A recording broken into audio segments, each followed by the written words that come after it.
Aha, welcome to the Tuesday show. My name is Ultra David. And I'm James Chen, and we have a slight echo, but not anymore. There we go. Hopefully everything's working. It's been dodgy of late. However, the frame rate seems to be working great today, so... hopefully so. All right. Let's hope it maintains. Yeah, I'm not sure that's actually wood. Yes. Well, we're going to talk about, as you can see, several topics. The Red Bull Proving Grounds. We're going to talk about how we basically really like team tournaments, but, you know, let's see how that goes. Yeah. We haven't discussed our opinions about them beforehand, so... Actually, that's true. We have not. Yeah. We're going to maybe prattle on about, like, tiers and injustice. Not super in-depth, but I mean, I could also gives me an bit. opportunity to just talk about my sad injustice experiences so far. You know? I'm sure you've done it justice. Yeah. Let's go talk about Eagle after that. We're going to have FGC news, as we always do, at the end. And that's the show. Everyone seems to be surprised that you're clean-shaven today. I got tired of it. Really? It's basically how it goes. Like, I have a beard until I don't want one anymore. I was in the car, and I was like, you know, I don't really feel like having a beard now. But that's going to last like 2 days, right? Well, it's going to take longer than that for an actual beard to come back, but, you know, certainly by next week's show, if I want, you'll be back to normal.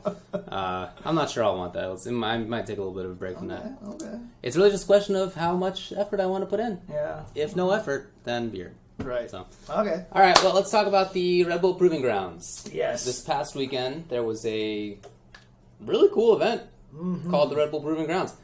Second year in a row that they've done it. Let me see if I can find... I actually haven't pulled up the results yet. Eagle, just for explanation, is a new character in Killer Instinct. They demoed him earlier today, and he looks really cool. Here we go. Red Bull Proving Grounds. Let's pull up the Smash.gg brackets here. Boom. So, I didn't get to watch it very much. I was gone almost the entire weekend. Oh, really? Yes. I watched the grand finals, and that was basically it. Okay. I actually got to watch, like, almost all... Well, I had it on in the background. Yeah. And seriously, on Sunday, like, I even got an achievement on my Xbox One. It was like, you watched the stream for over 8 hours. Oh, my God. Like, I didn't even know that was a thing. But it gives you an indication of just how crazy it was. I had it on. I was working on my laptop at the exact same time, doing a bunch of clerical stuff and just other random things. And literally when I got up to feed my cats, I almost passed out. Like, I felt all this blood rush to my head. That's bad news, buddy. I started feeding my cats, and I was like, holy crap. And I literally almost fell to the floor. Like, I had to catch myself, and it was... I'm glad you are okay. Yeah. I don't know what the hell happened, but I've got to take care of myself, so... Agreed. Man. Anyways, trying to find these Red Bull Proving Grounds online results here. Like, right there at the top, you mean? This one here? Yeah. Well, I think this is this posted June 20? Okay, that's 2 days ago. Oh, yeah, there we go. Sweet. Okay, cool. Anyway, so, just give the people a little bit of a background on this thing. Yeah, so they've been going for... So last year they did Red Bull Proving Grounds. It was only like 8 cities, but one of them only had one representative or something like that. But they threw 3 people out from a bunch of... Actually, I'm sorry, it was 5 cities and 1 from Canada, which made 16 players total. Yeah, Van from Toronto. Right, and so they put them into a bracket and they played against each other, and the winner basically got to... He won the event, right? And got a free trip to Battlegrounds. This year, what they decided to do for the first half of the year was very different. They did the same thing, but they added way more cities to it. So, like, instead of 1 Canada city, there's 3 Canada cities. They added Orlando. They added a Texas city. And so, basically, we had a bunch of cities here, and they all played for each other. And then the top 3 players from each one not only just got to fly out to... the Red Bull Proving Grounds mid-season finale, which was just this past weekend, they did so as a team, and it became a team tournament. Right. So all the different cities played each other in a round robin, and not only did there was an East Coast conference and a West Coast conference, right? Oh, I totally did that right, mirror image too on the TV. So the winners of each of those round robins would play each other, and the person who won that would get $6,000 and an all-expense paid trip to Evolution. It's awesome. Not just for those 3 players, Right. but for the entire top 8 of that region. Right. So the 3 players went out to represent them, but all 8 players get a free trip to Evo. They all had skin in the game. That was sick. The whole community. Yeah, I think that was really cool. Yeah. Oh, we talked, have been talking really since Red Bull started doing things in the FGC about how community-driven they are. They are not about this from a top-down level, right? Their goal, I mean, I've talked to them about it, and they're very explicit about it, is community up. It's ground up. It's not like top-down. All right, like we're going to have like the one fancy tournament, and we're going to like get all the money, and we're going to have the biggest sponsors, and it's going to be the best production and all that stuff. That's cool, fine. But it's very different than what they're trying to do. They're instead trying to make it so that communities around North America get more exposure, more of them travel, get more sort of awareness of those players and of their local scenes. And the goal is not just to like lift up those players, like the people who won, right? Like it's not that's not the goal. It's to make it so that the scene is stronger, the local scene is stronger, more to get more players and for them to have more money. Again, not just because it's nice to have like the top guy paid out, but because you want to get better facilities, better streams. The whole plan is very much build up the grassroots. Later on, I don't know. I imagine their long-term game plan is like later on. Hopefully, that will mean that we're going to have more players, more people watching, more fans. Maybe they'll be able to get capitalized in some way. I don't know, but certainly in the meantime, their plan is definitely build it up. Right, and I love it, and I thought that the way that they did it was so good because, like you said, it's not just that the 3 people who do well, that they're the only people who get anything out of it, right? It's also that their scene does, and that makes it so that the scene wants to do better. It sort of rewards the rest of the scene for having done well. It makes other scenes look at that and say, "Wow, we got to step it up." Right. It's just, I mean, we'll definitely talk about that once we get to the team versus one-on-one, because Indeed. that's where a lot of that discussion is going to be in there. So. For sure. But again, so basically the teams played each other. Let's go through the let's talk about how this went down. So there was a bunch of teams that went out there. We had Orlando, Atlanta, Philadelphia, which was essentially New York, except for Darkchild. Yeah, he's from Maryland. Yeah. He's from Maryland. Huh? Okay, There's nobody from Philly in there. That's very unfortunate. Chicago, Houston, Los Angeles, San Francisco, Seattle, Toronto, Montreal, and Vancouver. So it's a really good representation from all around the country. I feel like probably the only thing that's missing is like right smack dab in the middle of the states, but eventually I'm sure it'll get to that point. But the teams played the round robins, as we mentioned. There was the East Coast Conference and the West Coast Conference. And the West Coast Conference, and this one was tough. I know there was a lot of debate on this one because 3 teams finished with a 4-1 record. And that was Team Los Angeles, Team Seattle, and Team Chicago. So Chicago was made up of Brian F., Wave the Cool Kid, and Eric C. with Balrog, Rashid, and Fang.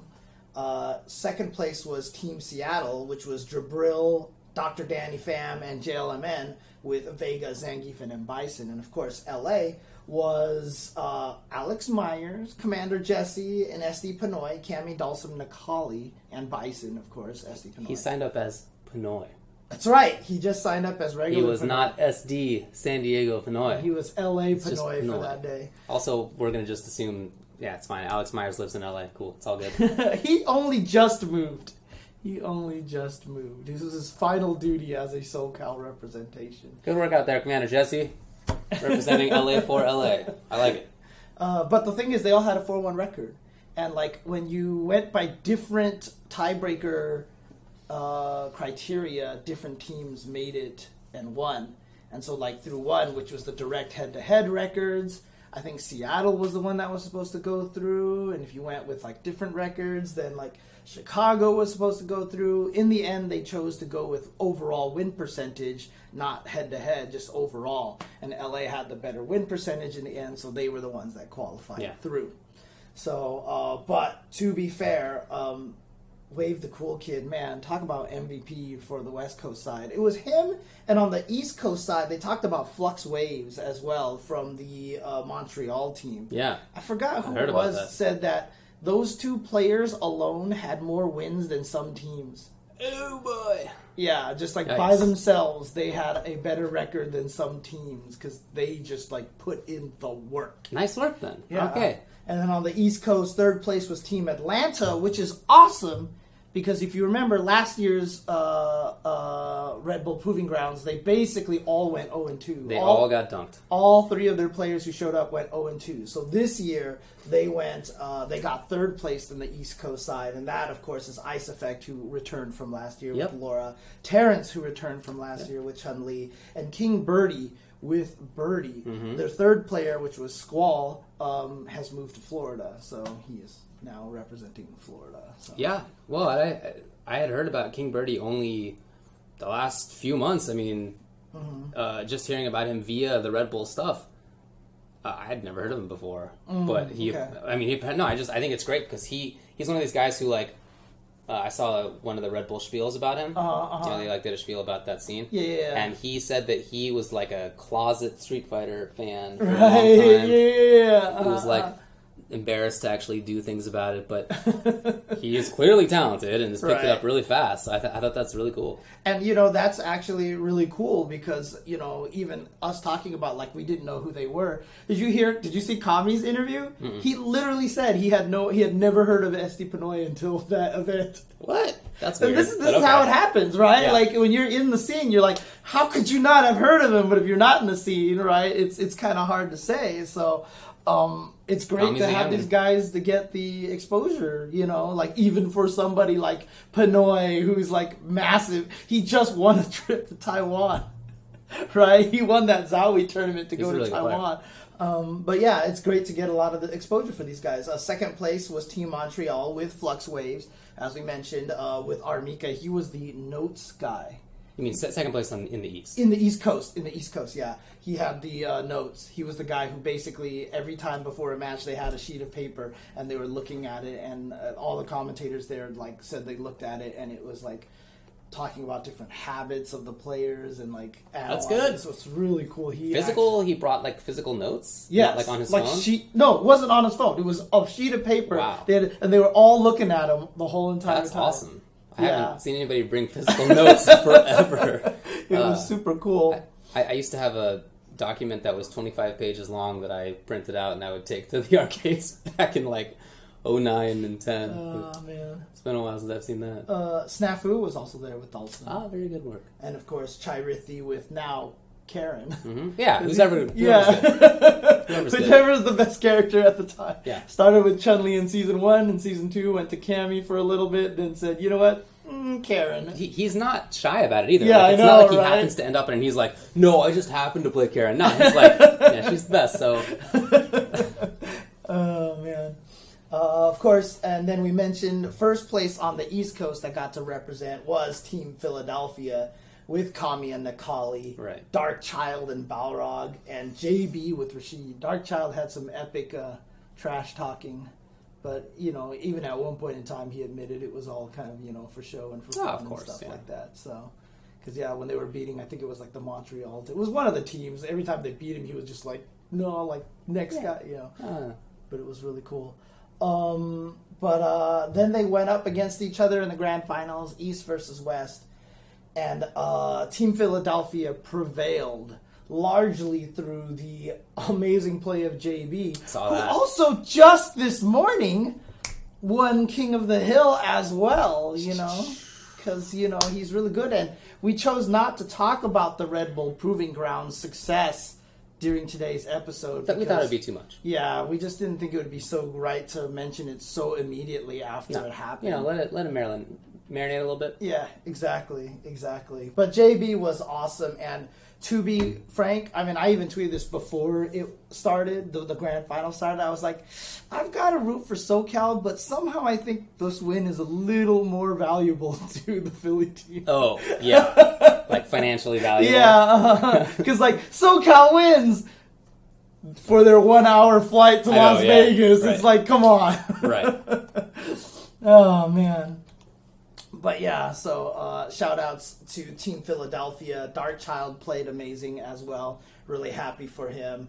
Kami played really well as well. And he's another one of those players that's from NLBC that I don't feel like gets the same kind of, showcasing that a lot of the other players. I mean, he's like at every tournament. I see him traveling all the time. He's part of Team Pi. He's with Smug at every single tournament. He's a younger guy. I mean, he hasn't been playing for terribly long. And, I mean, he's already super talented. Already super good. Exactly. So, good job to Philadelphia. So they were able to take it. They're the ones that are going to make it out. But honestly, I mean, you saw the grand finals, right? I did see the grand finals. JB yes. versus SD. Oh, I'm sorry. JB versus Pinoy. Yeah. Every time they played each other was probably some of the best sets that I'd ever seen. Yeah. Those guys are playing. In fact, basically that team was Jesse, Pinoy, Myers, and I guess JB. I mean, in the grand finals, Darkchild and Kami didn't play that well. Although I heard that they did great otherwise. But yeah. He OCV'd like one team. So. There you go. Anyway, but those guys were playing like Street Fighter V. Like it's not they were not playing like some other game. It was Street Fighter V. Yeah.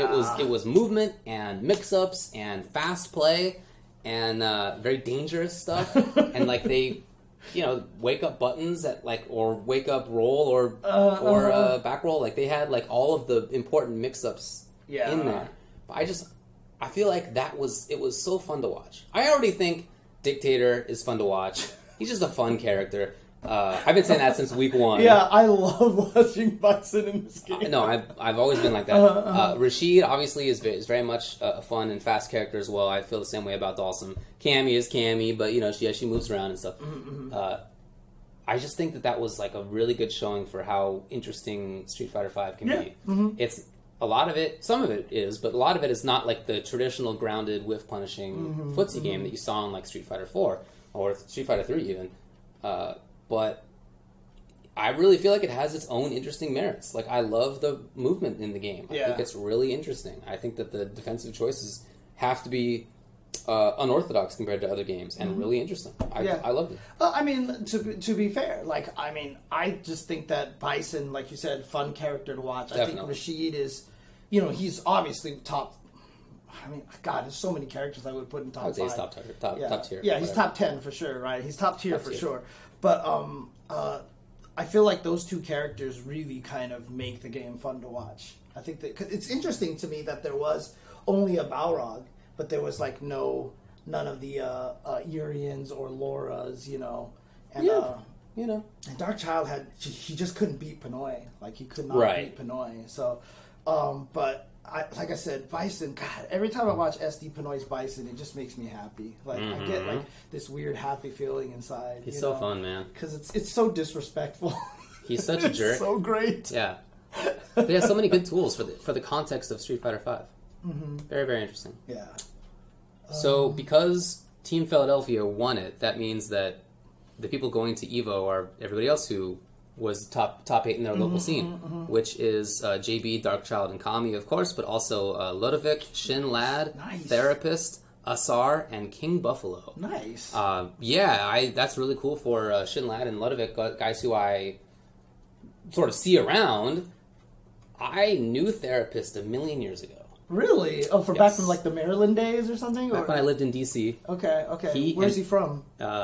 Central Pennsylvania. I don't know if he still lives there. Okay. But if anybody knows, let me know. I'd be very interested.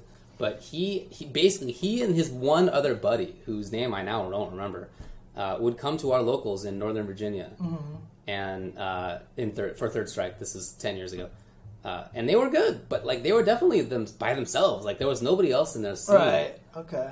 I don't know what else was going on there, or if the scene has been built up, or if he's moved, or whatever happened. But I just think it's very cool to see his name in there because I haven't seen it in a long, long time. Right. Well, that's cool. I think that's awesome. Glad to see these guys coming back in there. And again, these are players, like I said, it's that whole thing again where you're like, I knew these players because I used to live in that area. Yeah. Nobody else has really heard of him, but it's actually really cool to give these guys a chance. Now, he's going to get to EVO. You know, one of them could make a surprise run through the bracket. You never know, right? Especially if they're good and unknown. Right? Because that way people aren't going to be ready for them, and they might end up losing to these players. So. Yeah, man. I think that's super awesome. So everybody in the Philadelphia scene there, I don't know how many of these guys are actually from Philadelphia. Yeah, I know, right? I know Lud's not. Therapist wasn't. I'm pretty sure Shinlad is not, right? Yeah. JB, Darkchild, and Kami definitely all are not. But hey, all right, good job, people who live close enough to Philadelphia to drive there regularly. Yeah, well, here's the thing, right? I mean, it's to represent the different sections. Yeah, no, totally. It's the sections. I mean, right? again, so the LA team was definitely a San Diego player and a guy who's from SoCal, but now mostly lives in Northern California. Now actually just lives in NorCal. Now just lives in NorCal. So we can't say too much about that. Yeah. Anyway, it was awesome. But yeah, it was good stuff. And again, I just feel like they're doing a really good job promoting a lot of the different local. I know last year I mentioned Red Bull Proving Grounds as one of my 3 favorite events. Right. Mostly for this same reason and just for a lot of the cool things that they've been doing. I don't know. Is there anything else you want to say about the event itself? Good job to Cool Kid's now wife. Last year, I don't think they were married yet. No, they were not. They were not yet. They were fiance. Yeah, it was just engaged, I should say. Engaged. Now they are married, and she is still in there as much as ever.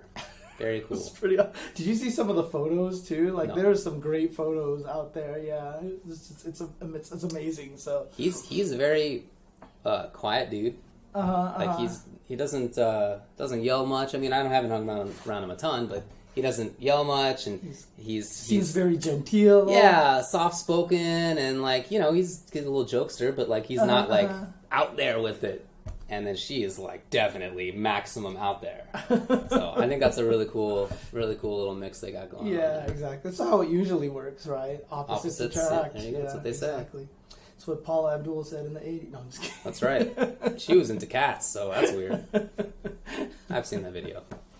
I'm not old. I'm surprised. There was just a tweet earlier today. It was like, when you make references in the mic and no one gets it, you realize how old you are. Well, I get it. Okay.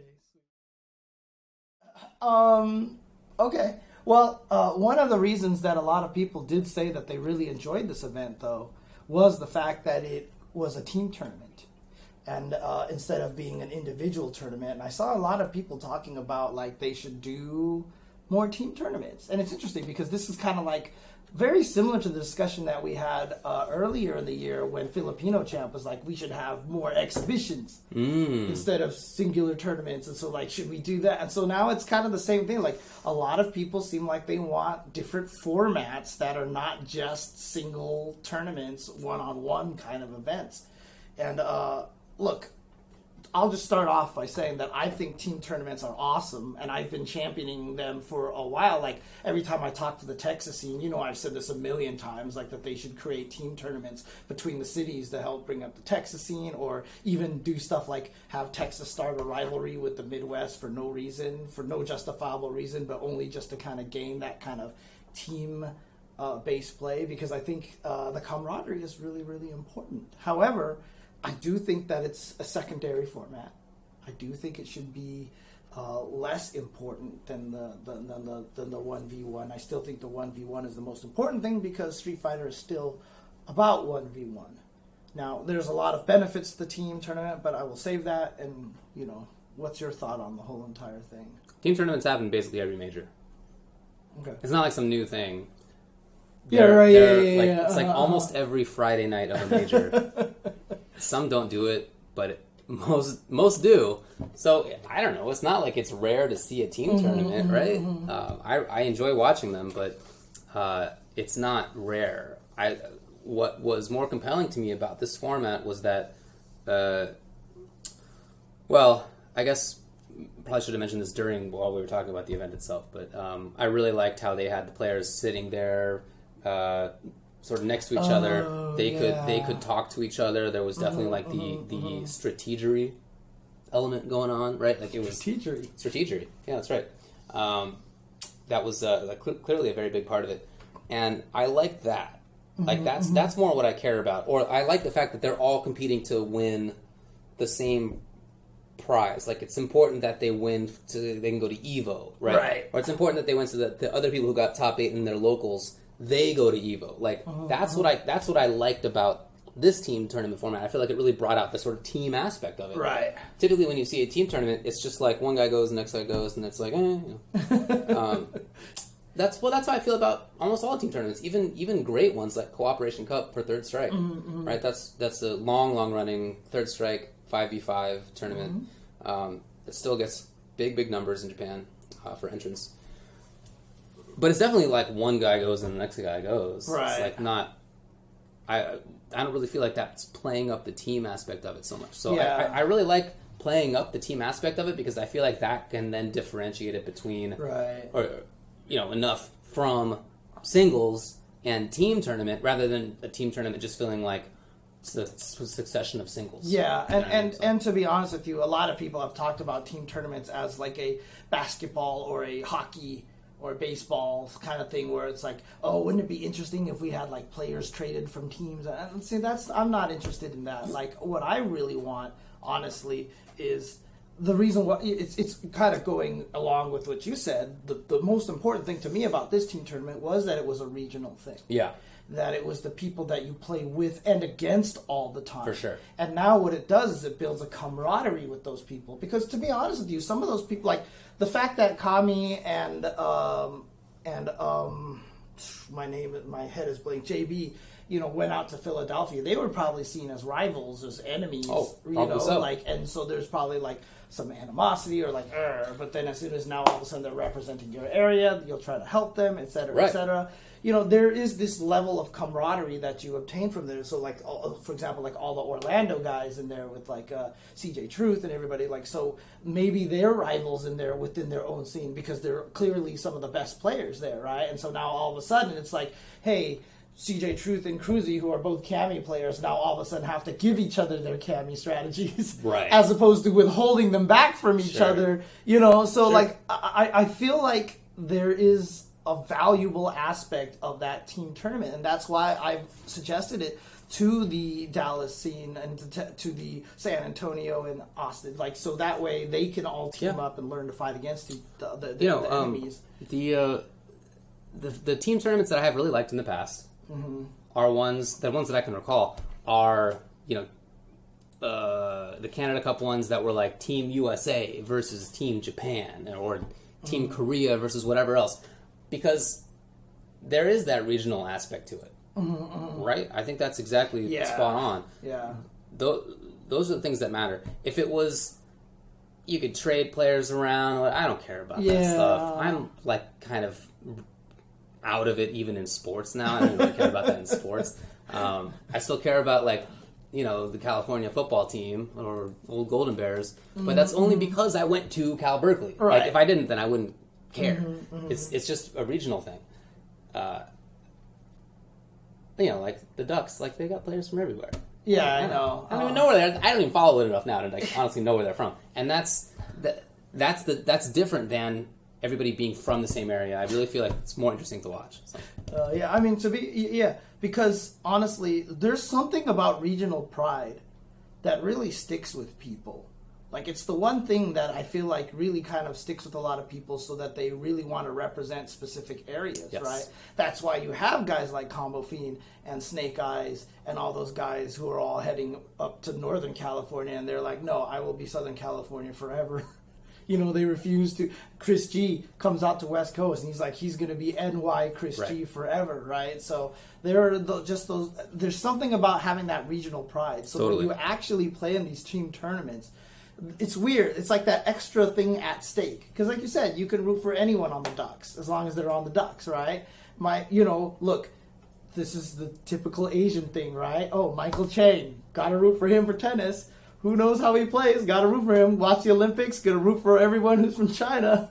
who cares who the hell they are, but you gotta root for them. There's just something about this regional pride thing that I feel like really sticks with people. I'm with you. So I do like, see, Justin Wong is kind of one of the rare cases because he came out to SoCal and he's kind of like...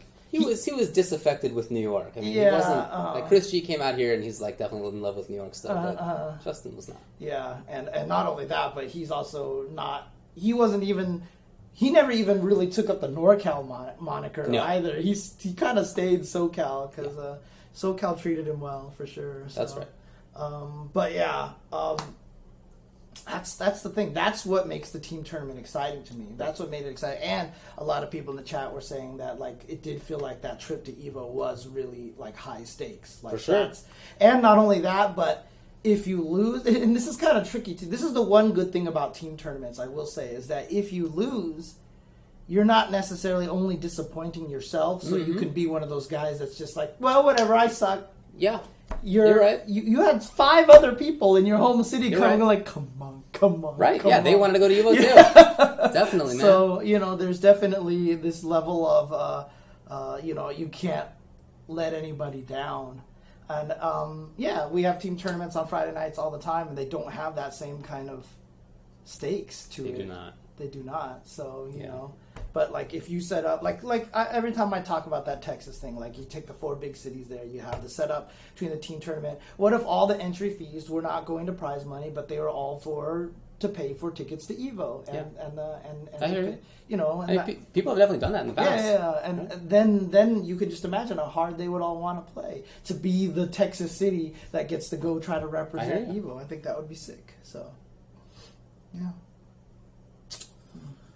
Yeah, I mean, I strongly feel that 1 versus 1 is the most important. Yeah. And I want that to always be the case, because it's obviously a 1 versus 1 kind of genre. Yeah, I mean, does it make you feel like it downplays like SBO, which used to be a team tournament, downplays Cooperation Cup a little bit? It downplays them? Do you think it does? Like, do you think it makes it so that they don't feel as important to you as Evo, for example? Oh, for sure they're not as important as Evo. Okay.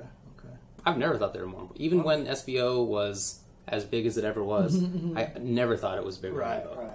I always thought that format was garbage. Okay, fair enough. I mean, the one nice thing about team tournaments, though, is that, if you aren't a very good player and you have 2 teammates who are very good, they might be able to bring you into higher levels of play and give you more tournament experience and stuff like that. No, you're totally right about how people once they have some commonality among them, like they start sharing things. Right. But at the same time, if there's some rivalry, then they need to learn things, and then you got to have interplay between those things back and forth. Yeah. I don't really like 1 game single elimination. What a bunch of nonsense that was. I'm so glad that tournament's dead. It's the worst. Yeah. I had somebody they were basically, I did a whole rant on whether or not Third Strike was balanced or not, and they were like, but dude, look at Japan results. Any character could win on that. And I was like, in a single elimination, can't change character, 1 out of 1 tournament, anybody could win anything. Cien would have won 19 tournaments with Fong. Yeah, oh, sure. Why not? Why not? In season 1, if that were the case. Yeah. So, yeah. Man. It was such crap. But anyway, team tournaments I think can be cool. I just think that they're not as important as the 1v1, but I do think that they can be cool as long as they're playing up the team as a team. That it matters that they are a team rather than just a collection of individual players. Yeah, I mean, the worst part about it, too, is whenever you do have those Friday tournaments at events, they're the Friday tournament. They're not going to be played on Sunday big screen. It's like nobody cares. The only time I felt like a team tournament really actually kind of mattered was at Canada Cup because it was such a played up thing, and it was always felt like kind of the main event, and they would play the finals on Sunday and everything like that. But outside of that, that's really about it. Yeah, nobody really cares. And people tend to pick just their secondaries and screw around. And as you mentioned, the Canada Cup was the only that one was region based, so it was important, right? Yeah, so. I remember when Daco beat all of Team Canada with DJ. Who doesn't remember that? I remember that. Oh man, poor Canada. Very funny. Poor Canada. Okay, before we go on break, however, I do want to mention, and just for full disclosure, obviously we have talked about, especially I have talked about how much we love Okamoto Kitchen in the past. Ah, yes. Right? So, full disclosure, Gerald has said, hey, here's a bunch of free food. Would you like to talk about like some of the stuff that's going on? Did you get free food? We haven't yet, but he said he can't do it today, but next week he may deliver us while we're doing the show. He might deliver, and that would be a great 4th of July, to be honest with you, getting some, I don't know if you could do it on 4th of July? Yeah, it is 4th of July. Definitely not going to be here. Oh, dang, okay. But, basically, they're going to be at Anime Expo this weekend. So they're going to have their food truck out in Anime Expo. So if you guys are planning to visit Anime Expo, please, head to them. I will definitely be going there, even though I do not have an Anime Expo pass, unless somebody wants to hook me. Oh, boy. But I will shills definitely be going shills. there. Yeah, exactly. I'm going to be doing a lot of shills right now. But also, the other cool thing, though, that I want to mention here, I had this up. I think I accidentally closed the window. One of the cool things that they're doing, though, is they're actually doing an official tie-in event with Atlas for Persona 5. Oh, that's actually really cool. Yeah, so they're actually, let me see the deals here. So they've actually teamed up with Atlas at Anime Expo. And so there's going to be like special Persona 5 menu items that they're going to sell with people. And the coolest thing, too, is they have also officially announced that a second truck has opened up. Called Umetaro? Yeah. Do they name their trucks? They do name their trucks. The first one, I believe, was Ume-chan, and this one is Umetaro. So, there you go. Well, they make good food. Yes, they make amazing food. And, look, he didn't have to offer us anything to say nice things, because that's what we've done the whole entire time. I've known him forever. Yeah, the only reason why I'm going so big on this whole full disclosure thing is because the whole stupid joke about shills is, like, all over the place right now. So, it's like... I think you were right to do so. Legally speaking, I think you were right to do so. Absolutely. But, they're going to have unique Persona 5 inspired menu items, including LeBlanc curry, I guess Shujin yakisoba pan, and a P5 themed drink. I haven't played Persona 5 yet. I assume those are characters. Yeah, but yeah, so the menu is going to be specifically made for Anime Expo. So if you guys are traveling to the event, definitely look out for the Okamoto Kitchen truck. Yeah, they do good work. They were at SCR. Oh, they've been on a lot of things. But yeah, they make good food. Yep. No doubt. Okay, and all right. So anything else that you wanted to add before we head on break with full Okamoto slides here? So I'm gonna start eating my dinner, which is individual apple slices and peanut butter and honey. I was very lazy today. It still looks amazing, though. I don't think it's even good for me. Anyway, let's go to break. All right. Be right back, guys.